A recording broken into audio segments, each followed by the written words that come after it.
What's up, Autonomics? It is day 30. That means the challenge is complete. If you've been here for 30 days, congratulations, because that's all that's needed for the real success of this challenge.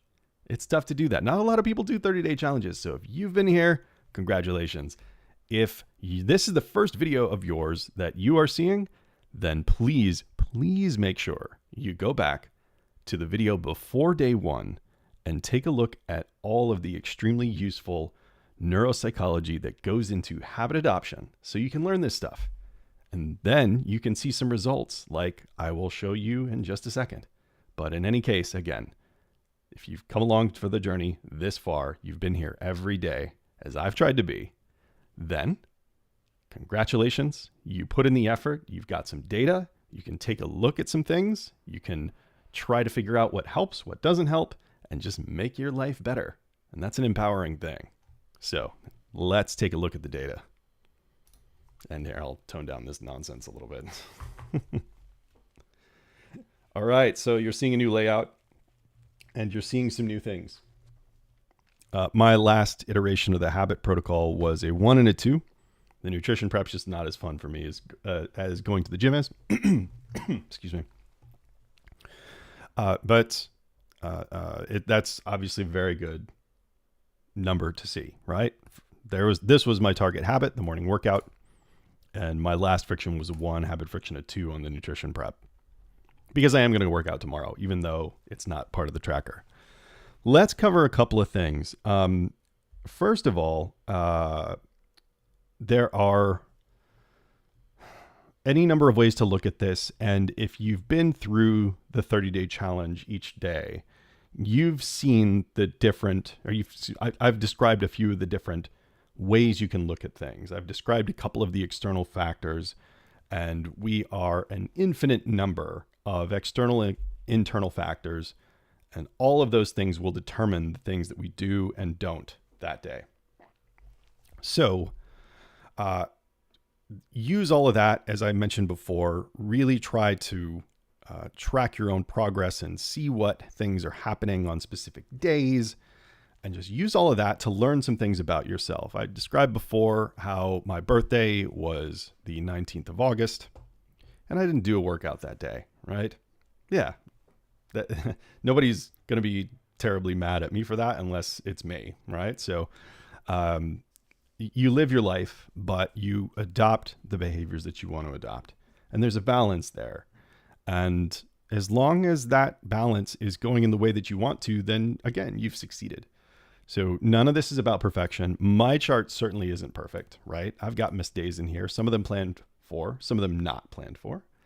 And that's perfectly fine. I will give you a benchmark to try to achieve if you like, in case you want to repeat this, and we'll cover some ways to repeat it. So what I did is simply count up the days that I intended to work out and the days that I completed them and got an adoption rate. And 85%, I think, is a good target to consider a habit as clearing an adoption threshold. So I was in 92, only 25 of the 30 days were days that I intended to work out. So I always took Thursdays off because I have boxing on Tuesdays and Wednesdays. You know that if you've been with me on the journey. Sometimes I missed a day due to an external conflict, right? I was waiting for something on the morning of day 21. And that thing never happened until it was just too late for me to go work out. So that was just an external disruption that couldn't be avoided. You can't beat yourself up for that, but it is, however, at least for me, and this is subjective, but for me, it was a day that I wanted to work out, but couldn't find a way to do it, right? So that, in my opinion, is a habit non-execution on an intended day. So I counted this as an intended day. And again, that's just up to me. But however you want to consider your intended versus non-intended days, just count them up. And then count the number of times that you did that. And if that number is over 85%, I'd say that's a fair number to consider the habit adopted. Okay? And this rate is obviously only my morning workout. the linchpin habit of nutrition prep, which makes going to execute the morning workout easier, obviously had fewer iterations. So that said, I did not do a lot of repetitions in the adoption phase of that habit. So I'm not really, in this instance, concerned about measuring it, but I do have the data for it, right? So that's fine. What that does segue to is the full potential of this tool. And I might do a level 2 or supercharged version of another 30-day challenge of this tool. The original form that I saw this tool in was picking 6 habits and tracking them all the same way, setting up for a linchpin and, using those strategies as before, and going into it really only, with the goal of successfully adopting 4 to 5 of them, which creates the habit of getting habits done. So there's all sorts of ways you can combine this and use the principles to, amplify productivity, healthy actions, certain things you want to make sure you do. There's all sorts of ways that you can set this tool up to layer it, to stack it, and have all of those things work for multiple habits at the same time, right? So we did sort of 1.5 here. We did one main one, which I wanted to make this very straightforward to demonstrate the efficacy and the execution of the tool itself. And then we introduced the psychology of the linchpin habit. So it's like 1.5 habits really. But if I were to do the full version of this, and again, I might do a video, I'll line up I think I could line up 6 habits and introduce some phasing psychology, which is where you divide your waking hours of the day into 2 groups, and you really leverage the first phase, which tends to be higher energy, to get the more difficult habits done. So that's a workout. That's a couple of other things that are either physically intensive or things that I just kind of don't like to do, but I need to do. So that extra energy will help push past the higher amount of the mental traffic signals, which just naturally exist for the things that we just don't enjoy, right? But are nonetheless important. So that's one way that I might set this up. If I do another challenge, that's probably how I'll do it. And it'll be 6. It'll be 6 habits with the idea of adopting, so landing at over 85% execution rate of 4, maybe 5 of them. And once you reach the end of that, the ones that you don't have adopted, you just do another challenge for. You do another 30 days, repeat the process, test it, and you just keep going and going until you're more or less automatically doing all the things that you feel you should be doing. And then you can change it around and create context independence. So you're getting all of those things done all the time, even when things change. I mean, there's a lot of power behind this. And that's what the entire point of this challenge is to demonstrate how this works. Then that's just obviously the next sort of logical expression of it. Or that's maybe like a level 3, not a level 2. But it's there for you to adjust. You've got the knowledge now, and you can leverage this however you want, right? So that's really great. Another topic here, and this speaks to some of the psychology of habits themselves, which is when it comes to goals, separate from habits, right? Distinct from habits. When it comes to goals, we tend to have an easy time at the start and the end, or nearing the end of that goal. So if we're running 2 miles, we feel pretty good when we start because our energy's high. And then at the end, we can see the finish in some way or another. We know that we can either see a finish line, or we're running lap number 8, or our running app says that we're about to hit our goal or whatever, right? And those moments are naturally highly motivated. The start and when we can see the end, particularly when we can physically see it. A visible finish line is a huge motivator. But then there's this section of the middle. And the middle section is usually pretty big, and it's a drag, right? It's no fun. And that's when things like discipline, willpower, all sorts of different, popular psychology topics come into play. And there's a number of techniques with how to handle that. Now, the reason I'm covering this is because habits are a special expression of a goal, where the goal is if you think about trying to adopt a good habit that you want, a goal for a habit is to adopt the habit. And there is no finish to an adopted habit.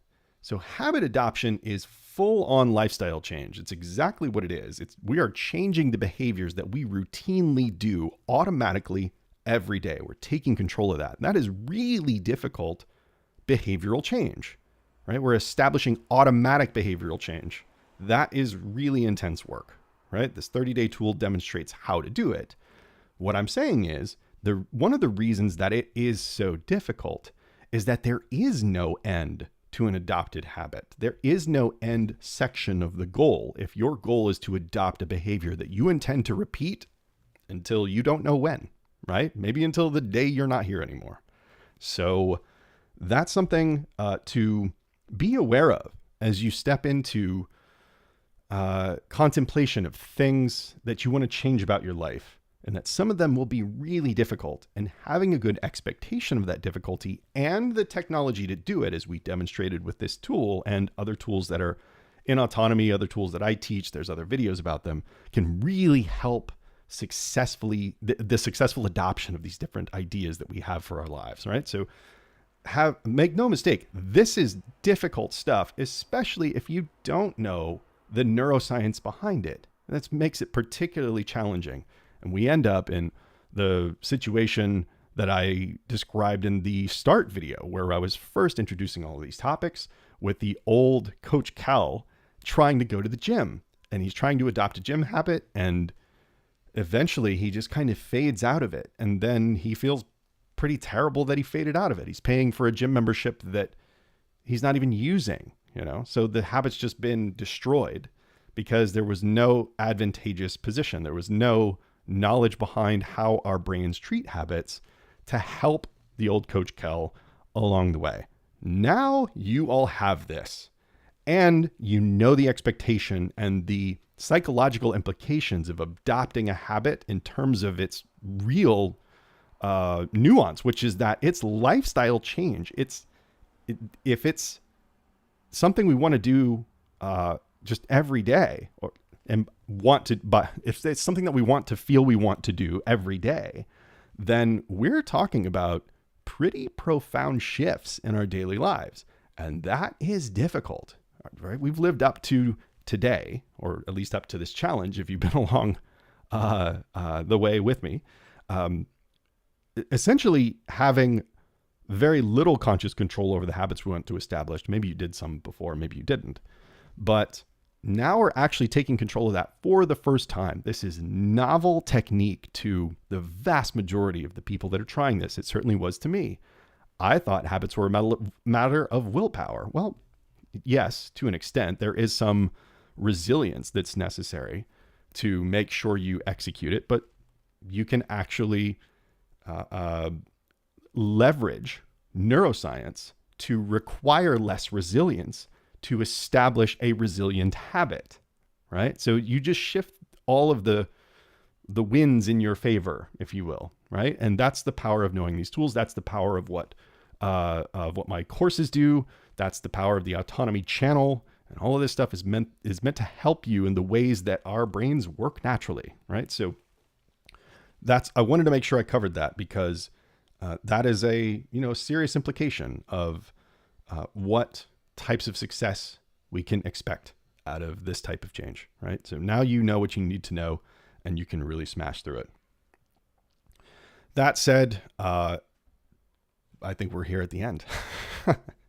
Congratulations again. I had an amazing time doing this. This was the most deliberate I've ever executed this. And so I can tell you that I'm getting some motivation out of this to do some more 30-day challenges of different things, tracking progress along the way. It was actually very empowering for me to commit myself to sharing my progress with you all. And that helps me.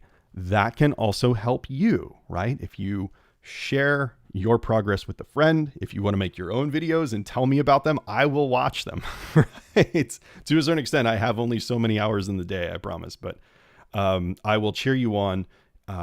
Leave comments, please, and tell me how this went for you. I would love to hear about it. I would love to hear your ongoing questions. I know there's people out there with them, and there's no reason not to ask them. I'm happy to answer them along the way, because I've learned a ton about this, and well, that's what I do, and that's what my company is about. So thank you again for watching. I know there's some of you that are a few days back, maybe a couple weeks back in the challenge, and I look forward to you completing it. I see those views come in. I can see which videos, not who's watching them, but I can see when each video gets watched. And it's cool to see, like, from today, I think I saw some videos on like 14, and then the previous day was 13, and then the previous day was 12, while we're on 28, 29, and 30, right? So I know you're out there, and I hope this is working. What I'm going to do now is create a copy of this tool that's blank. So one, so you can repeat it, and two, so it has the old result, right? So it will have a separate tab where this result always lives. And that will be how we sort of immortalize our journey together. I suppose it will always live on the internet as long as Microsoft's in business. And I don't see any reason that they're going to go out of business anytime soon. So, but thank you again for joining me. If you haven't subscribed, please consider subscribing. There's plenty more long form content that I have planned. There's, excuse me, there is just a range of topics that I'm going to cover. And I do think more of them are going to be 30-day challenges. For those subscribers that are out there, thank you. It means the world to me that you're watching. And I apologize if my notification emails that I'm going live at a certain time or whatever got extremely annoying. I'm not even sure if I have control over that, but I do appreciate that you stayed subscribed if you did, and that at the very least you took the time to send my emails to spam. And you stayed subscribed nonetheless. The more people subscribe and the more people watch, the closer I get to monetization of this channel. That is the goal. And that allows me to, all the better, get more of this content out there so we can all learn a bit and improve ourselves a bit and get on with life with vitality. Not perfection, but vitality. Thanks everyone for coming on the journey, and I will see you all soon. Take care.